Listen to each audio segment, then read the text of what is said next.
A escritora Chimamanda Adichie e seu livro O Perigo de uma História Única têm feito fãs cada vez mais entusiasmados ao redor do mundo e também aqui no Brasil. Porém, por trás de uma ideia bem intencionada do livro, há um risco de uma teoria filosófica bastante perigosa. Enfim, eu sou Felício Molinari e a análise do livro da Chimamanda Adichie é o tema do vídeo de hoje.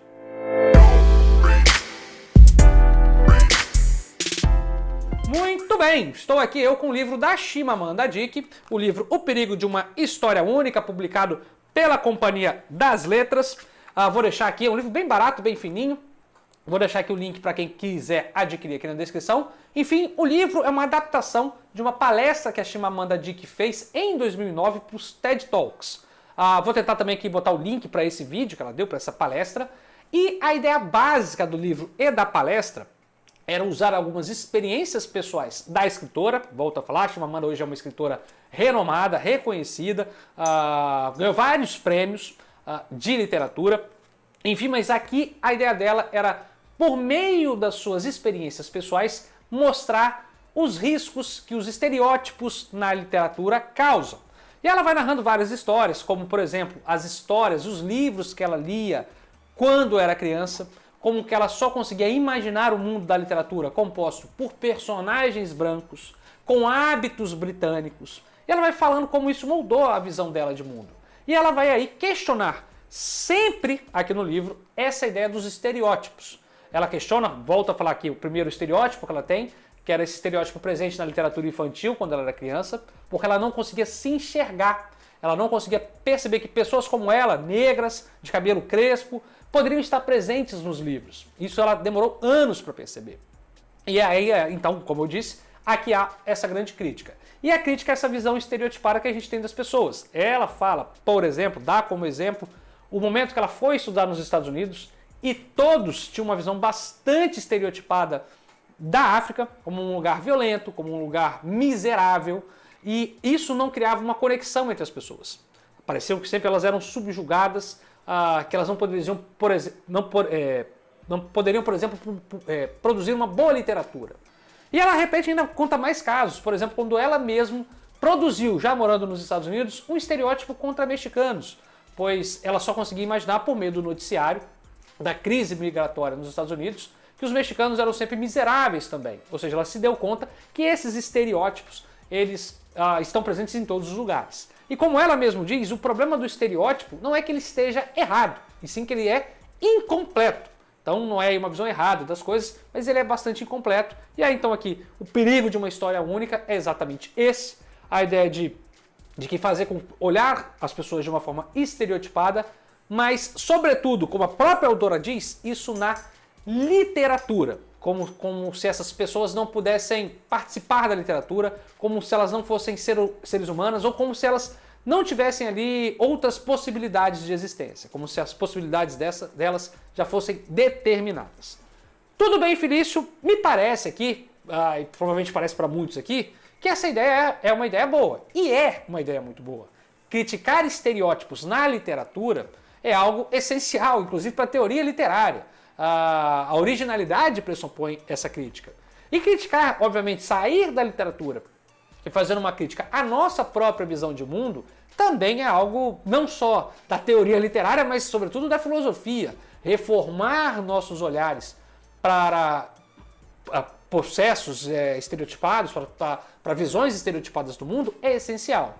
Mas então qual é o problema do livro? Qual é o problema dessa ideia?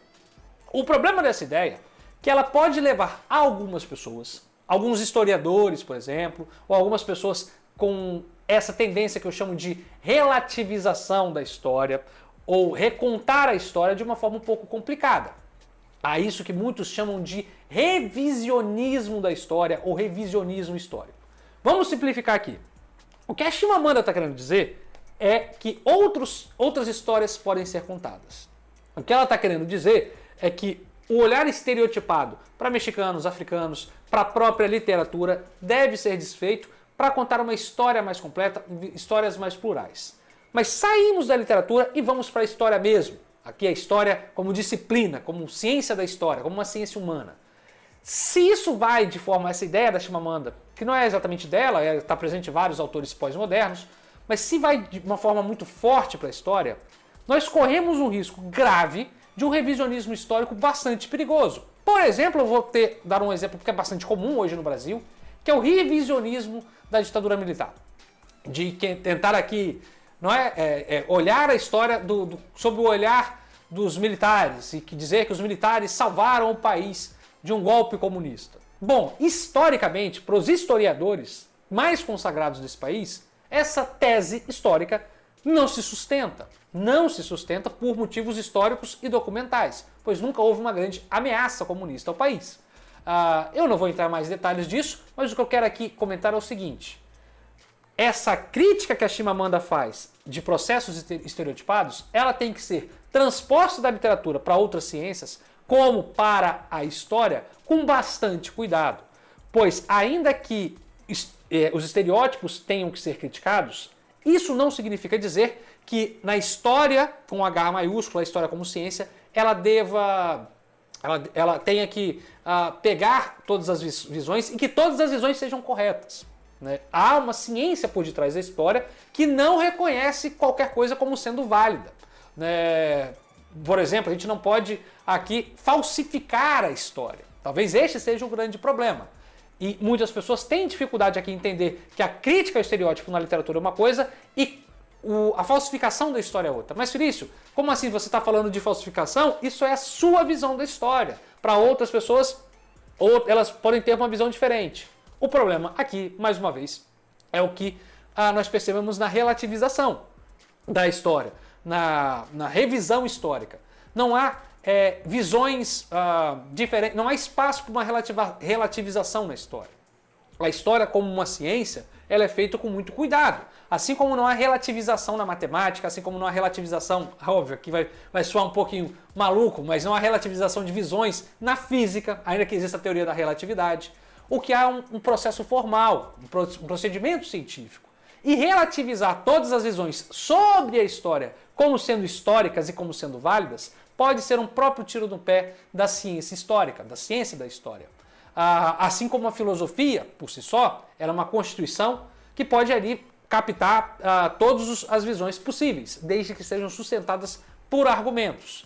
Posso aqui dizer que todas as visões dentro da filosofia são válidas? Mais ou menos, desde que elas tenham se sustentado em argumentos. A partir do momento que você sai dessa argumentação, então pouco importa se você é mexicano, africano, pouco importa o estereótipo, desde que seja sustentado em argumentos. Finalizando, é um livro bacana? É um livro muito bacana, um livro curto, pequeno, vale a pena de ser lido, bem baratinho. Mas desde que você tenha esse cuidado de não confundir a tese da Chimamanda, que é uma tese a respeito da literatura produzida, e levar essa tese para outros âmbitos das ciências em geral, sobretudo da ciência da história. Pois a relativização, a revisão histórica sobre o pretexto de quebrar estereótipos, de uma narrativa mais plural, ela pode ser muito perigosa se não feita com cuidado, zelo e sabedoria histórica. Enfim, é isso. Espero que você tenha gostado do livro da Chimamanda Adichie, das ideias presentes no livro e também do nosso vídeo. E se você gostou do nosso vídeo, não se esqueça de curtir e se inscrever no nosso canal, pois toda semana nós temos 2 vídeos novos para você. É isso aí, espero que você tenha gostado. Tchau, tchau, até a próxima.